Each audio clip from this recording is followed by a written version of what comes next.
Assalamualaikum warahmatullahi wabarakatuh. Halo teman-teman semua, perkenalkan kami dari kelompok 4 yang beranggotakan saya sendiri tentunya Renita Wulandari dan rekan-rekan saya. Ada Eka Mep Lorenza, Riri Nur Aisyah, Paskaryanto, Hairul Febrianto, dan tentunya ada Suhaibatul Aslamiyah dan Dia Sapitri. Pada kesempatan kali ini kami akan mempresentasikan materi kami mengenai penilaian menggunakan PAN dalam mata kuliah evaluasi pendidikan SD, yang dimana mata kuliah ini diampu oleh Ibu Haja Dr. Rita Rahmaniati MPD. Baiklah, langsung saja kita mulai presentasinya. Pengertian penilaian acuan norma atau yang biasa disingkat dengan PAN. Di dalam penilaian acuan norma, angka atau skor seorang peserta didik itu ditemukan dengan cara membandingkan hasil belajarnya dengan hasil belajar peserta didik lainnya dalam satu kelompok. Jadi dalam penilaian acuan norma ini, peserta didik itu dikelompokkan berdasarkan jenjang hasil belajar sehingga dapat diketahui kedudukan relatif seorang peserta didik dibandingkan dengan teman sekelasnya. Sedangkan tujuan dari penilaian acuan norma ini sendiri ialah untuk membedakan peserta didik atas kelompok-kelompok tingkat kemampuan, mulai dari yang terendah sampai dengan yang tertinggi. Nah, secara ideal, pendistribusian tingkat kemampuan dalam satu kelompok menggambarkan suatu kurva normal.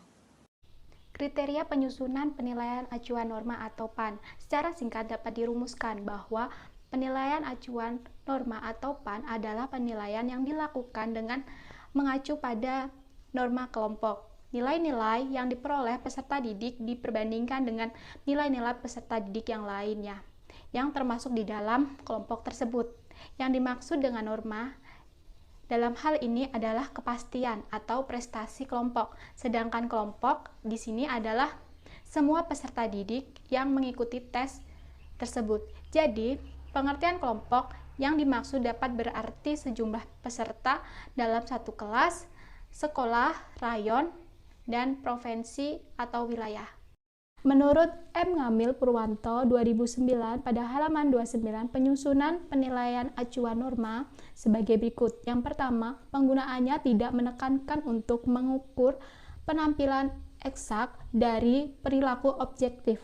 Yang kedua, guru lebih banyak penilaian norma saat proses belajar. Yang ketiga, seorang guru dapat menggunakan acuan norma nasional. Yang keempat, penekanan dalam penilaian yang dilakukan dapat mengacu pada ketentuan atau norma yang berlaku di sekolah. Ciri-ciri penilaian acuan norma atau PAN. Penilaian acuan norma biasanya digunakan menentukan posisi kemampuan setiap peserta didik di dalam komunitasnya, seperti di kelas, di sekolah, dan sebagiannya. Penilaian acuan norma bersifat relatif, artinya dapat berubah sesuai kondisi dan kebutuhan siswa. Nilai dari hasil penilaian acuan norma hanya menunjukkan peringkat siswa dalam kelompoknya, bukan menunjukkan beberapa pemahaman dan penguasaan siswa terhadap materi yang diteskan. Penilaian acuan norma menggunakan pentangan tingkat penguasaan seorang terhadap kelompoknya, mulai dari tingkat sangat istimewa, sangat tingkat yang mengalami kesulitan belajar serius. Berikutnya model penerapan penilaian acuan norma atau PAN. Penilaian yang menggunakan acuan norma pada dasarnya menggunakan kurva normal sebagai alat untuk membandingkan angka yang diperoleh setiap peserta didik. Patokan akan naik jika hasil peserta didik mendapatkan nilai yang baik. Sebaliknya, patokan akan menurun jika hasil ujian peserta didik mendapatkan nilai yang kurang baik. Penilaian ini bisa membuat persaingan antara peserta didik yang tidak sehat dan dianggap kurang adil. Karena dalam penerapan PAN, penempatan skor peserta didik dilakukan tanpa memandang kesulitan suatu tes secara teliti. Jadi, model penerapan penilaian acuan norma atau PAN dapat dilakukan dengan mendata skor mentah, kemudian menentukan skor maksimum dengan melihat peserta yang mendapatkan nilai tertinggi. Kelebihan dan kekurangan penilaian acuan norma atau PAN. Kelebihan penilaian acuan norma yang pertama dapat digunakan untuk menetapkan nilai secara maksimal. Yang kedua, dapat membedakan kemampuan peserta didik yang pintar dan kurang pintar, membedakan kelompok atas dan bawah. Yang ketiga, fleksibel, dapat menyesuaikan dengan kondisi yang berbeda-beda. Yang keempat, mudah menilai karena tidak ada patokan. Yang kelima, dapat digunakan untuk menilai ranah kognitif, afektif, dan psikomotor. Yang keenam, dengan menggunakan penilaian berdasarkan PAN diharapkan setiap kelompok memiliki tingkat kinerja yang sama. Yang ketujuh, dapat dimanfaatkan oleh guru untuk membandingkan peserta prestasi setiap siswa. Nah, adapun kekurangan penilaian acuan norma, yang pertama sedikit menyebutkan kompetensi siswa apa yang mereka ketahui atau dapat mereka lakukan.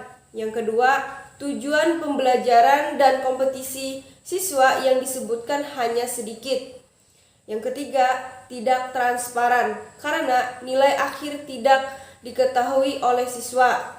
Yang keempat, tidak dapat diandalkan karena siswa yang gagal sekarang mungkin bisa lulus pada tahun berikutnya.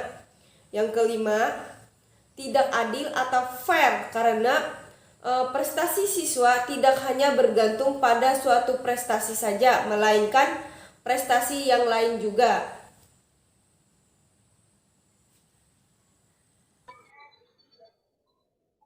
Baiklah, selanjutnya adalah cara atau prosedur pengolahan data menggunakan PAN yang biasanya itu digunakan dalam evaluasi pembelajaran. Nah, PAN ini itu biasanya diterapkan dalam menghitung nilai UAS yang nantinya akan dituliskan di rapor siswa. Sebelumnya ini saya sudah menyiapkan data nilai siswa yang akan kita olah seperti di layar. Untuk mata pelajaran IPS, yang sudah saya sajikan di layar ini ada nilai formatif, nilai sumatif, dan juga nilai tugas. Dalam satu kelas ini terdiri dari 20 orang siswa.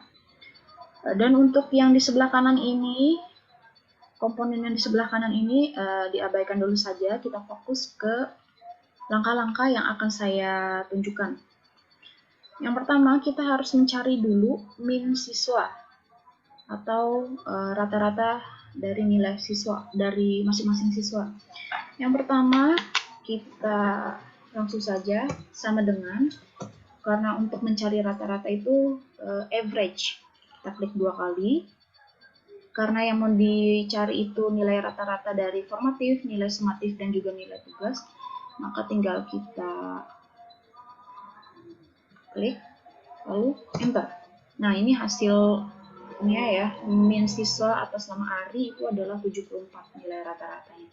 Untuk yang lainnya tinggal kita tarik saja, nanti otomatis nilainya akan keluar. Nah, cukup mudah untuk mencari min siswanya. Setelah kita dapat min masing-masing siswa, selanjutnya kita mencari min rata-rata dari total siswanya ya.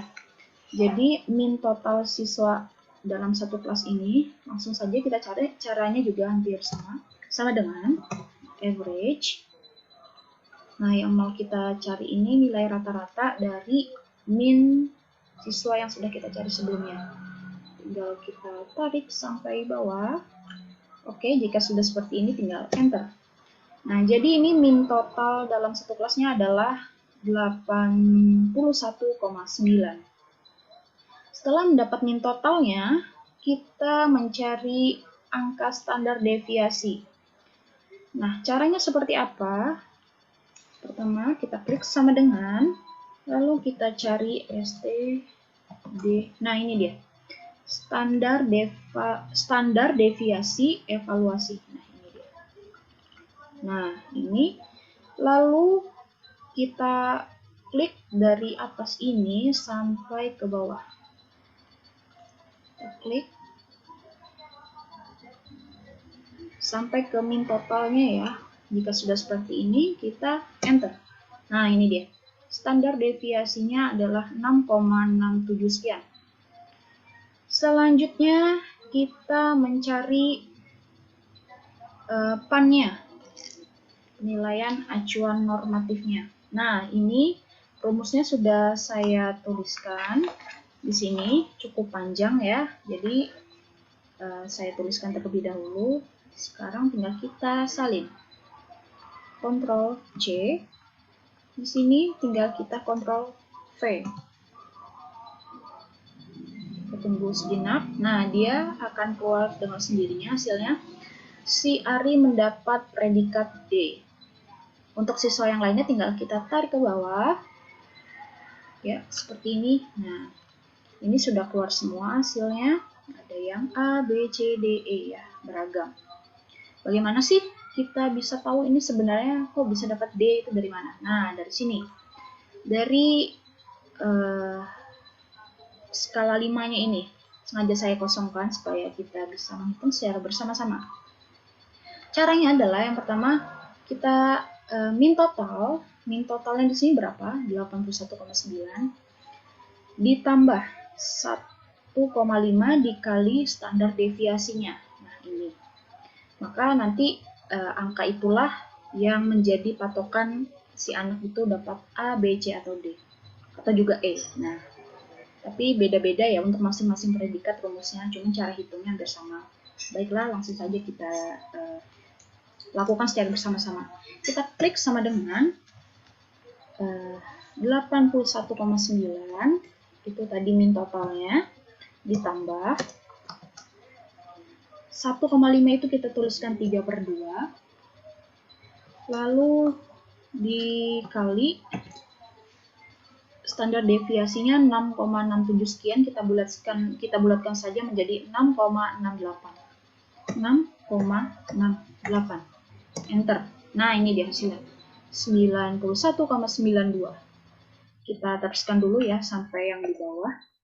Totalnya 81,9 ditambah. Nah, ini 0,5 ya teman-teman. Berarti bisa kita tuliskan setengah dikali standar deviasinya tadi 6,68. Enter. Nah, ini dia. Selanjutnya kita teruskan lagi 81,9. Maaf, sama dengan dulu 81,9. Nah, di sini bukan ditambah ya teman-teman, tapi dikurang. Dikurang 0,5 kita tuliskan 1/2 dikali standar deviasinya tadi 6,68. Enter. Selanjutnya 81,9 dikurang 1,5 berarti 3/2 dikali standar deviasi 6,68. Enter.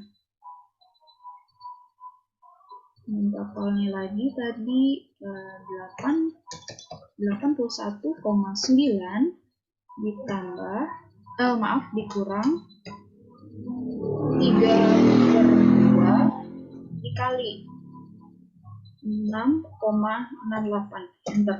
Nah, ini dia hasilnya sudah keluar. Nah, jadi ada yang mau saya tunjukkan dulu di hitam ini. Saya akan buka. Nah, ini sudah saya tuliskan dulu sebelumnya tadi.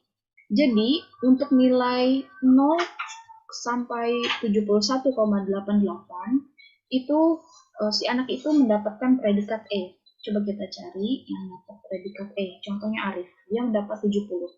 70 ini rentangnya dari 0,71,88.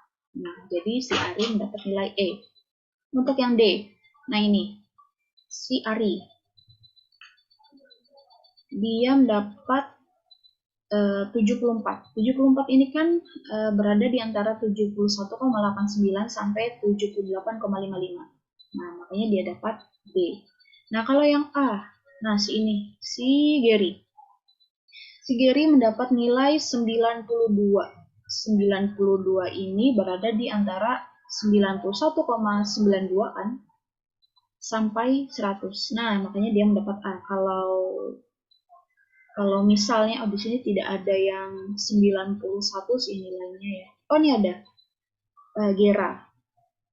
Gera ini mendapat B, padahal beda tipis aja sama si Gary. Karena kenapa? 91 ini berada di rentang 85,24 sampai 91,91. Makanya si Gera mendapat nilai B. Maksud saya predikat B. Oke, selanjutnya kita mencari kriteria PAN-nya. Apakah mereka ini lulus semua atau ada yang tidak lulus atau tidak lulus semua. Langsung saja ini saya sudah tuliskan juga rumusnya, tinggal saya salin, Ctrl C, kita salin, kita tempel di kriteria PAN, Ctrl V. Nah, her ini artinya tidak lulus. Lalu kita tarik sampai bawah. Nah, ini dia. Ada yang ada yang lulus. Nah, ini kita anggap saja tidak lulus. Ada yang lulus, ada yang tidak lulus. Yang tidak lulus ini rata-rata karena mendapatkan predikat D. Nah, ini ya. Bisa teman-teman lihat. Kalau C sudah termasuk kriteria lulus ya, teman-teman. Nah, ini dia. Ada 1, 2, 3, 4, 5. Dari satu kelas ternyata ada 5 yang tidak lulus, seperti itu. Oke, dan selanjutnya kesimpulan adalah PAN. Penelitian acuan norma merupakan penelitian terhadap siswa yang dilakukan dengan cara melakukan pengukuran melalui tes, kemudian menghitung skor mentah lalu meranking skor dari yang terendah sampai yang tertinggi. Untuk melakukan penyusunan nilai acuan norma, guru dapat membandingkan hasil belajar di kelas dengan acuan norma yang ada, termasuk pencapaian lulusan siswa dengan standar nasional yang besarnya 4,26. Apabila ternyata hasil pencapaian belajar di kelas tidak berbeda secara signifikan, berarti dapat dikatakan siswa memiliki kemampuan baku. Oke, sekian presentasi dari kelompok kami. Jika ada kesalahan mohon dimaklumi. Kami pamit undur diri. Sekian, terima kasih.